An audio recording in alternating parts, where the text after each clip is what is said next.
Welcome to the Liberate by Light podcast, where we talk all things addiction. I'm Gwen. And I'm Rob. And on today's podcast, we're going to be talking about what is broken in the 12-step program.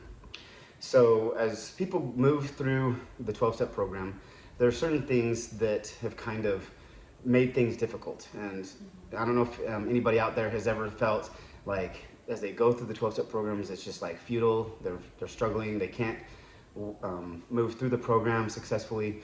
And so we're going to kind of address some of the things that people might have a problem with.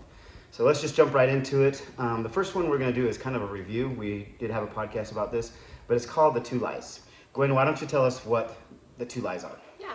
And again, just to echo what you said, we have a whole episode dedicated to this, so I won't go into it too far here, but there are two lies that are rampant in the addiction recovery community and outside of the community, I would say. I mean, you hear this phrase on TV, at church, in our neighborhoods, and that phrase, that lie, is once an addict, Always an addict. we've heard it. I mean, we all really, honestly, I Yes. think we all just kind of take for granted that it's true. And it isn't. It is a lie. In the last episode, you asked a really great question. You said, Gwen, well then, if it's so rampant, if everybody believes this, why do they believe it if it isn't true? And we talked about how both addicts and non-addicts believe this. Non-addicts can look in and say, hey, I see the continual pattern of relapse. Addicts can say, hey, I've experienced the continual pattern of relapse. And so there are a few things, in an addiction recovery program. If you're starting out with the belief that once an addict, always an addict, first of all, that is going to discourage you from progressing so far. And so I think you will see a lot of relapse. If you don't understand, if you don't yet realize, if you have not yet seen an example of someone who has experienced full and complete and permanent recovery, I think it's hard to grasp it. There's a story about the guy who first ran a 4-minute mile. People thought it was impossible. But as soon as one person broke the record and ran a 4-minute mile, it was like just days, months, whatever. I mean, there were so many people who broke the record after that because they realized what was possible. And it's the same thing. There just aren't enough examples, aren't enough people who move to the other side and have that permanent recovery. And again, it's because of the things that we're going to talk about today. Some of these things in the program itself that kind of sabotage people's success, make it so hard for them to get to the other side. So that's the first lie. Once an addict, always an addict. It is not true. The other lie that we see rampant is the belief that in order to work the steps, the 12 steps, correctly or successfully, that it requires your complete abstinence or sobriety. I mean, different programs, different fellowships use different words for that. The idea that you're not engaging in your addiction anymore. So I've had sponsors who, once I won't even say relapse. I think that word is thrown around way too loosely. You have one bite of something or you have one something of something, and people say, oh, well, you relapse. Oh, your recovery is over. You have to start at day one. You're back at the beginning. Go back to step one. But I've had sponsors and other people in the 12-step community who are like, you messed up. Go back to step one. Clearly, you're not doing your program correctly. You need to start back at the beginning. And so those two things make it really difficult to progress. On the one hand, to have even hope of what is to come, like the hope of what can you expect from doing the 12 steps of recovery. And then, of course, it's the idea that like you can't do the steps right. You can't do them successfully unless you have complete abstinence, complete sobriety. And so it makes it really difficult to move all the way through the steps, which is too bad because for me, I found my addiction unraveled itself as I did the steps. It wasn't I had to audition for the steps. It was like, well, no, you do the steps. They audition for you. You do the steps. Each step is designed to make you feel something new and to unravel your addiction in a new way, to make you resilient in a new way. Each step has its own beautiful promise at the other end of it. And so to frustrate your progress through the steps based on what you're doing with your addiction is really backwards. It's as you do the steps, it prepares you and enables you in a new and powerful way to overcome your addiction. Well, and I think also that it's pretty discouraging. So let's say, for example, you've been sober from your addiction for 10 or 20 or 30 days, or maybe even 365 days, and you have that moment where something happens and you relapse.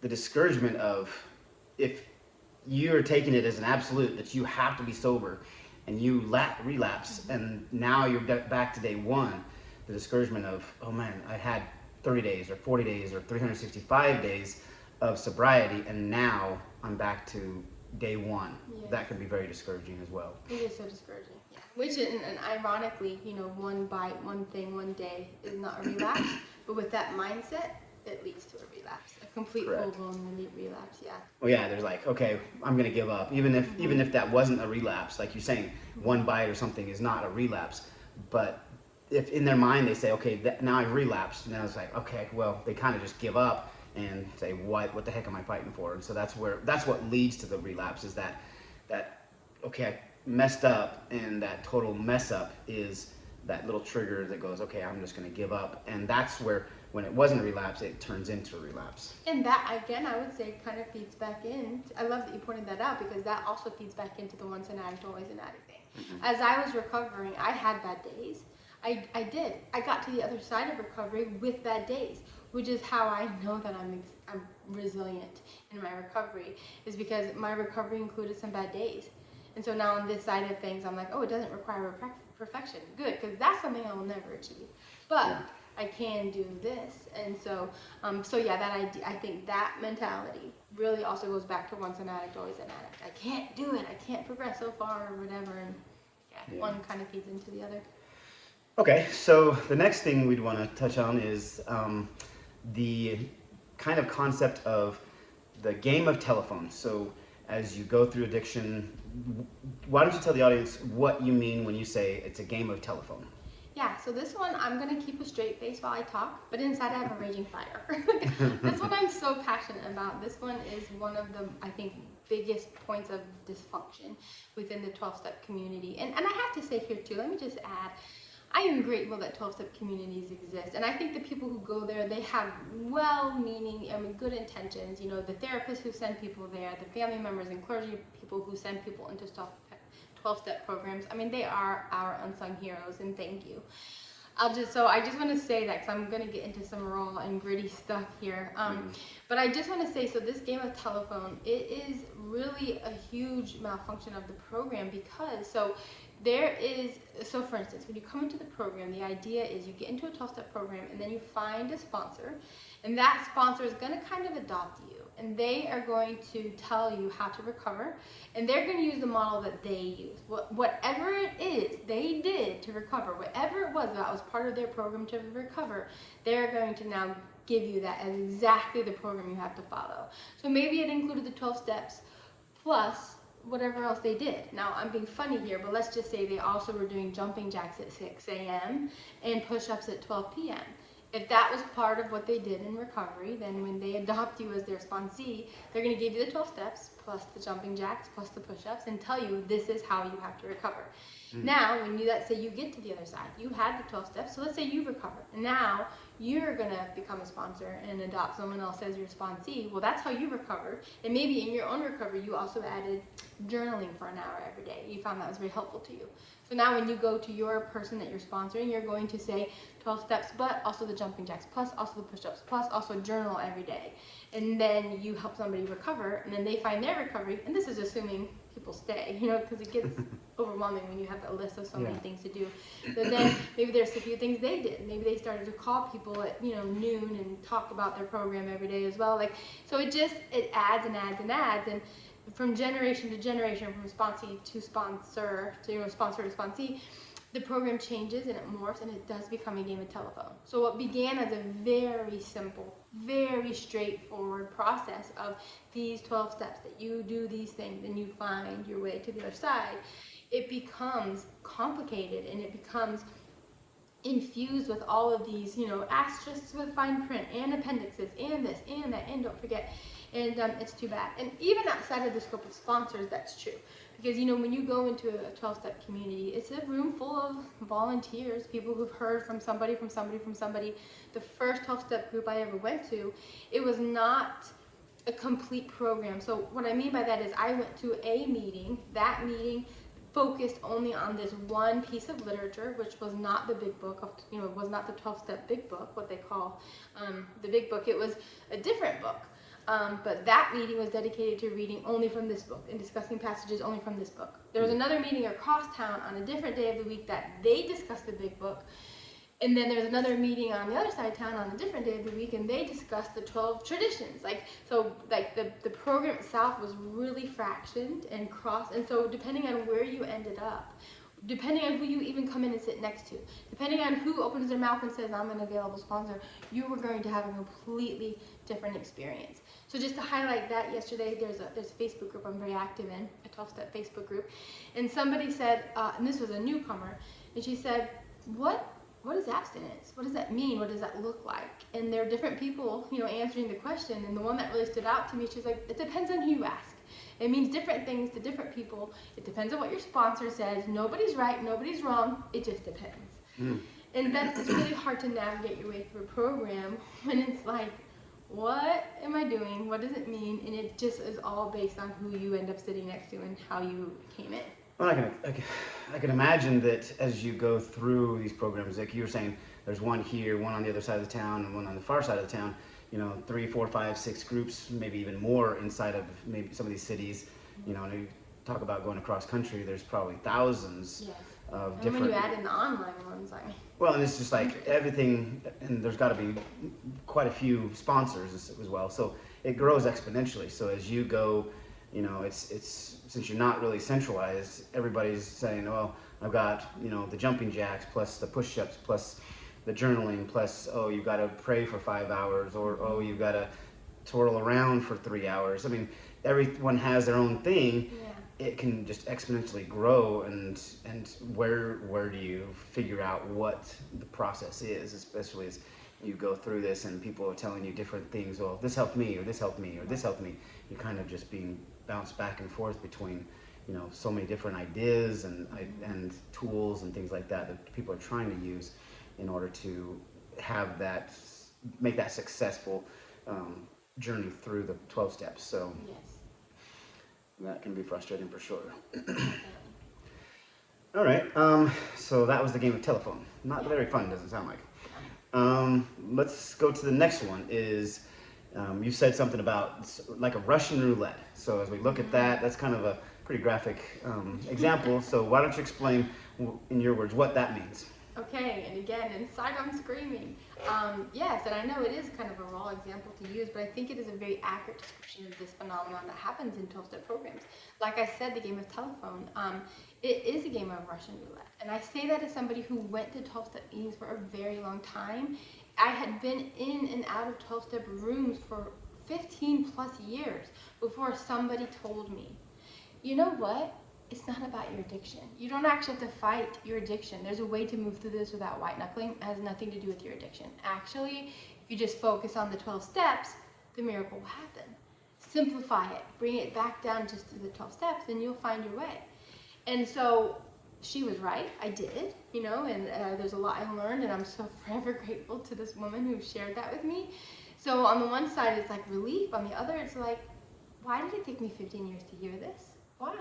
How come nobody's ever explained this to me? How come nobody ever said it? How come it's not something that's either understood or shared or even believed in the mainstream 12-step program that I've been in and out of? And so, again, it's that idea of Russian roulette, because the woman who told me that, it was a sponsor, someone I worked with for a very short period of time. But my other sponsors, so to compare it to other sponsors, I had a sponsor who first told me, my very, very first sponsor, we did not continue to work together.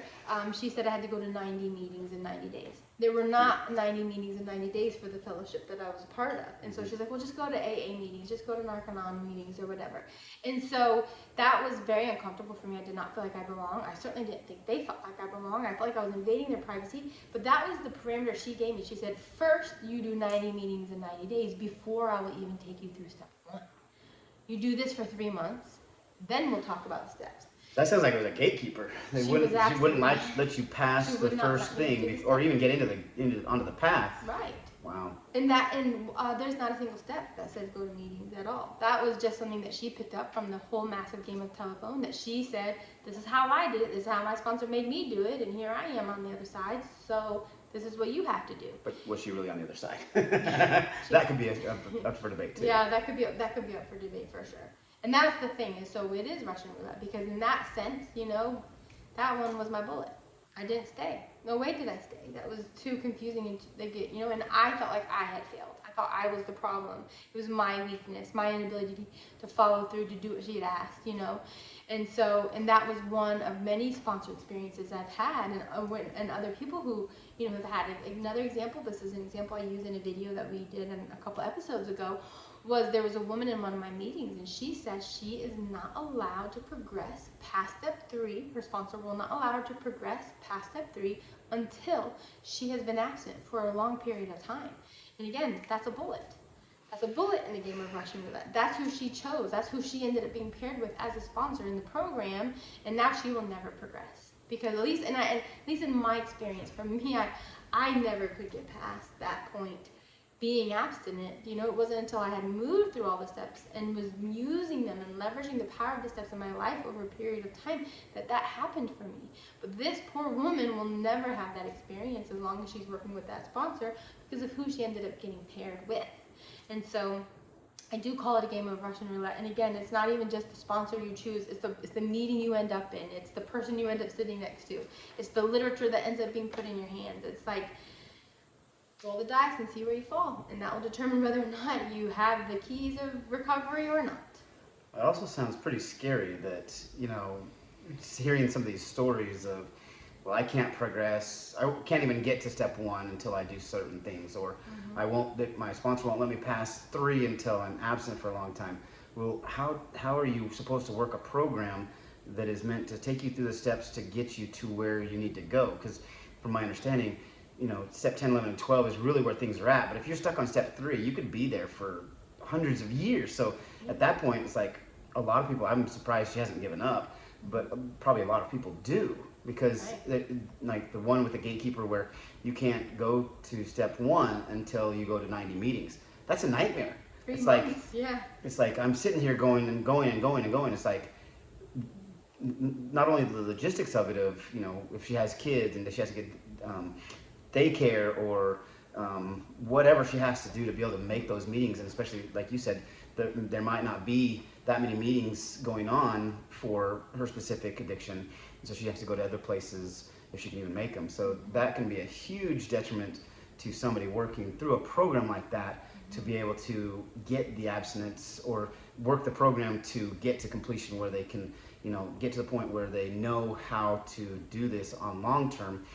And it's just very frustrating. I mean, I'd be very frustrated if I was not able to get into the program at all. And for me, I went through that thing. I agree. But that frustration becomes very internalized. At least for me. Do you know what I mean? When I failed to go to 90 meetings in 90 days, I felt awful about myself.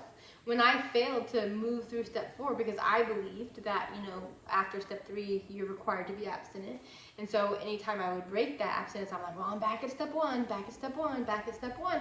And in that cycle, that pattern, again, I thought it was me failing at the program. When in reality, there had been a failure of the program in terms of those who, I won't even say who have the information. Nobody's intentionally keeping this information from people. There's just such a small fraction of people within the addiction recovery community who haven't, who know, who just happen to get the lineup of just the right people at just the right time from just the right literature to understand the simplicity of the program and be able to teach it in a way where people can implement it and get the result they want.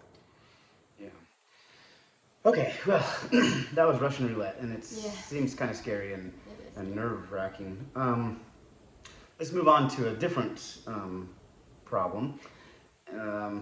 Let's go into sponsor-led versus a God-led recovery program. Mm-hmm. Why don't you explain something, what you mean by that? Okay, and also kudos to this guy, because you're the one who came up with this idea of like God-led recovery. We talked this out of like, what is the opposite? What is the opposite? And so I love that phrase, and I think that really, really gets to the heart of the thing that is missing and the thing that needs to be in the program for absolute success. Now, I also have to give a little bit of a disclaimer here, because the 12-step program, any 12-step program, it talks a lot about a higher power. One of the steps, one of the very early steps, the steps all really are kind of framed out of how to use your higher power in really beautiful ways.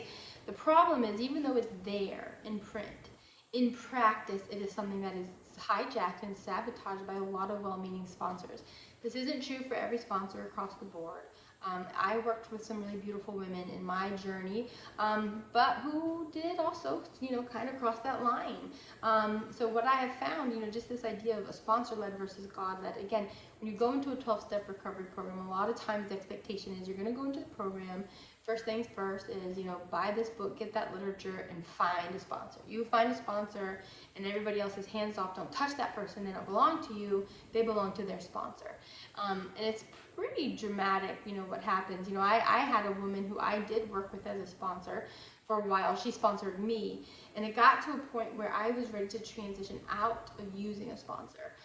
That's a story for another episode. I have been sponsor-free for almost 2 years now, and it's been beautiful. I say sponsor-free, but really it was like, oh, God is doing this thing for me, because we are moving into a God-led model. And that's the God-led model is what I follow. God makes a wonderful sponsor. But I was in this space where I stopped using her as my sponsor. But there was this thing that came up in my life, and I needed to talk about it. I just had to just talk through it so I could see all sides and so I could understand the situation I was in to move through it in a safe way. It dealt with some people that were close to me in my personal life, and so I didn't want to talk to anybody local in my life or in my family because I didn't want them to know my business. It was private, and so I just needed someone to talk to who was very far away. And this particular sponsor lived in a different country, and so I reached out to her. This woman who had served me for 6 months in a beautiful way, we had ended our relationship, and I reached out to her, and I was like, friend, I have something I really want to talk through. There's this situation happening, I'm not really sure. And she said, sounds like that's something you should talk to with your sponsor. Sorry, can't help you. And that's consistently the thing. As people have asked questions, like I'm in these online communities, and people will ask questions like, well, what about this, or what about that? How can I find this resource? And so often the answer is, ask your sponsor. That's not our business. That's between you and your sponsor. Find your sponsor and do that. And also, I have to say a couple other things, and we'll do a whole episode about sponsors because I have a lot to say about sponsors. But the idea again is this: a lot of times you're told that in order to be successful, A, you have to work with the sponsor, and B, you have to surrender fully to God. That's actually one of the steps. You surrender to God. But the way that it's promoted in a lot of these 12-step communities is you show your willingness to completely and utterly surrender to God, a higher power, an unlimited, powerful being.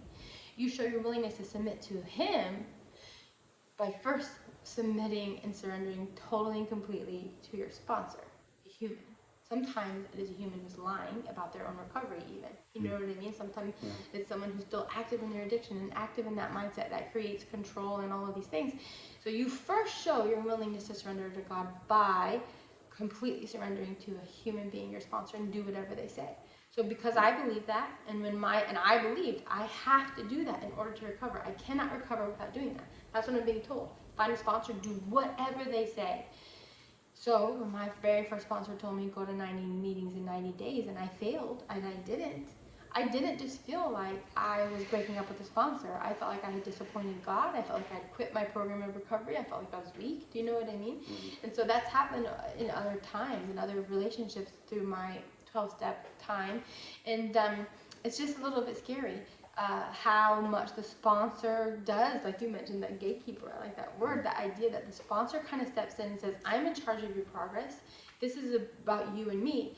And even when you do the daily step work with your sponsor, a lot of times it's so easy to get dependent on your sponsor. So I stopped sponsoring. There was a period of time where I was sponsoring a lot, but I got to a place where I found that the women were doing things. They were checking boxes and sending me, things from their step work.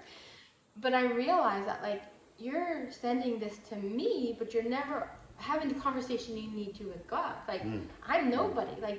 This is pointless to send me these messages or to do this inventory with me if you haven't done it with God.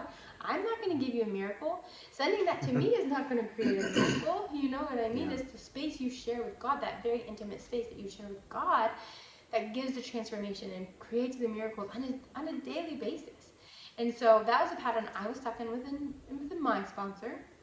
It's a pattern I found that other people were stuck in with me, and that's why I no longer sponsor. Well, one of many reasons. But yeah, so it's something that can get really, really, really distorted about who's in control here. Is it your sponsor or is it God? Yeah, I think that's the sad thing, is that the sponsor has replaced God. Yes. And that's one of the things, as you go through this 12 steps, it talks about a higher power or your Mm-hmm. God or whatever you want to put a name to for that being or power that you're trying to access. And so when you take that higher power out of it and the sponsor becomes the gatekeeper, well, you can't go start these steps until you do X, Y, and Z, then they're really removing God from the equation and not allowing him to do his job. They're basically putting themselves in that position. Yeah. And that's kind of scary. So It is scary, especially because it's I would take it even a step further and say not even me versus God as much as it is like I represent God and this is what you have to do. And that's really how the program is set up. You surrender to your sponsor, do whatever they say. That shows your willingness to surrender to God and do whatever he says. And you know, that's not always the same thing. He's not always having that same conversation that the sponsor is having with you. And so it's like it can be a pretty scary dynamic. And again, go back to that whole Russian roulette thing. Yeah. So that was sponsors led versus God led. The next thing that you said that is broken is the sponsor itself. Do you want to touch on that some more, or? Sure, just very briefly. And Okay. again, we'll probably do another episode on sponsors because this is one that's near and dear to my heart. Okay. And again, I want to say a big thank you to the women who have sponsored me. I worked, in this final step of my recovery over the last several years. I worked with 4 different sponsors over the course of 18 months. No dramatic breakups. It just, this person didn't fit or that person had to move on or, whatever. And I'm so grateful that I'm grateful it was 4 women. I'm grateful to each of them for the service they provided to me.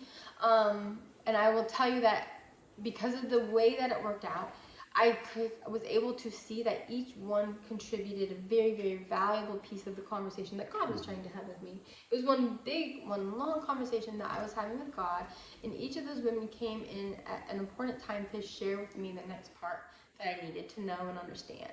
So I'm grateful to them. However, I will say, going back to my example of like when I decided to no longer use a sponsor, let me back up. I had gotten to a place where I felt recovered. I'm like, I get it. I have made it to the other side. This is amazing. This is beautiful. I've had my miracle. I'm resilient. This is awesome. I'm ready to sponsor other people. I started to sponsor, and I wanted to make sure I was doing it right. I did not want to just rely on the game of telephone from my sponsor because there were a few things that she and I didn't always agree on. And because I had tried to do the steps by myself like a couple years earlier. I think we talked about that on an earlier episode. And didn't understand some of those latter steps, but doing it myself using only the books that I had available, there were things that I saw that were very clear that my sponsor had explained to me in a totally different way. Like to the point where I'm like, I don't think you're doing this right, So when I was going to sponsor, I was like, I'm going to go back to the literature and see what the literature says about it. So I went back to the big book. And when I say the big book, I'm talking about Alcoholics Anonymous, the original big blue book that, they published in 1918. There's different editions since, but so I'm like, I want to study it. I want to make sure I'm doing this right. And as I did, I realized, I did do things differently than my sponsor had done, but I also realized, like, there's not even the word sponsor used in that book. And and that book lays out the program. Here are the steps. Here's how to do them. Here's what they are, one at a time. And step 12, that's so important. We're going to give it its own chapter. Step 12 is what's commonly understood to be sponsoring. So, but in step 12, you find someone else to help and you share the message. And so that's commonly interpreted as sponsorship. But also, there are other ways to do step 12 without sponsoring. But because that's so commonly understood, again, you get into the program, you find a sponsor, and that's just the model. And so for me, though, I got to that point where I realized, like, I'm recovered, I'm starting to sponsor, so now I'm going to do it differently than my sponsor did. Mm-hmm. My sponsor had a big problem with that. So did her sponsor, who she brought in on the conversation to tell me I had to stop sponsoring that way. I had to tell my sponsee to find somebody else because she wasn't doing the program that she needed to. Yeah, and it was just kind of this chain of control, really. You know what I mean? And so it was just really overwhelming. And at that point, I had been thinking, like, maybe I don't need a sponsor because I had started to feel like I'm kind of just doing this to humor her, sending her these nightly messages, you know what I mean? And I'm like, I'm not sure really what I'm getting out of it at this point because I'm getting so much out of this thing I'm doing with God this doesn't feel the same way of this thing I'm doing with God. And so I was already thinking maybe I won't have a sponsor forever, because that's the understanding too. You will have a sponsor forever, lifetime of your time in the program. And so for me though, I got to that point, and then when this this conflict came over how I was sponsoring and how my sponsees were moving through the program, I thought, I think this is a good time. Me and God got this. I was like, I'm gonna just keep doing it based on how I feel like I need to, based on the literature, based on my experiences, and I'm gonna let you go. And that was, I got a lot of pushback. My sponsor's sponsor was like, well, you be sure to tell anybody you're ever sponsoring that you don't have one, because they need to know that you're not doing it right. And another thing, like my sponsor, at that time, we had this growing conflict where she told me there was a specific part of the program I was doing incorrectly. This is a daily thing that I was supposed to be doing that she was telling me I was doing wrong. And I was like, well, that you're telling me I'm doing it wrong. That's confusing, because my outcome is good. Like, I'm recovered. I'm on the other side. Like, I must be doing something right, because she just kept telling me, you're not doing the program right. And I will say it was something in relation to what I was supposed to be doing with her. Text I was supposed to be sending to her. And and I'm like, well, I'm doing that thing you want me to do with you. I am doing it with God, and it's working really well. I'm sorry, I'm sometimes making you late to the party by telling you later. I was like, but and so it was. So yeah, the sponsorship model, it's a little dysfunctional. It's too widely applied, in my opinion. I believe sponsors honestly should be used temporarily. They make good training wheels if you're trying to move into a place of better accountability or understand the steps, which, again, Russian roulette, hopefully you found a good one. It's hard to tell. And so yeah, that sponsor model gets a little tricky sometimes. Yeah. Wow. Okay. I think that's really all the time we have of what's kind of broken with the 12-step program. Thanks for sharing those thoughts on each of those different things. As we wrap up and we get ready to end the podcast with the time that we have left, what advice would you give to someone on how to successfully work a 12-step program to be able to recover, kind of like how you did? Wow, that's a big question, and there's so many things I could say, so many things we can't cover here that hopefully, keep subscribing, keep coming to these episodes, and you'll see more tips. But if I can only leave you with one piece of advice, just one, I would say, please remember and please understand, please learn that the space that you share in your addiction recovery, the most vital and important space that you're going to share, whatever, is the space that you share with God. It's that intimate space where you allow God to be part of your daily conversations and your daily choices, and let Him be God to you. As you let God do God's job, you'll stop doing it because you realize how good He does it. You'll stop demanding other people to do it because you realize how good God does it, and you'll stop demanding that your addiction do it because you realize how good God does it. And for me, moving deeply into that space that I shared with God allowed me to see that whatever relief came from my addiction was completely counterfeit to the relief that was available to me through God's power. And I had to get, the things that we talked about, all these dysfunctional things. I mean, those were things I had to overcome and get out of the way so that I could share that space with God. So just lean hard into God. When in doubt, move there, and you'll find your way through. Wow, that's powerful. So let God do God's job. Yeah. That's pretty powerful. So, well, we want to thank you for joining us today. Hopefully you got something out of this. I know that we shared some things that might ruffle a few feathers, but the point behind this is really to try to help you see that God can do it. You don't have to try to complicate things. So again, we appreciate you joining with us, and we hope to see you back here soon. Thank you.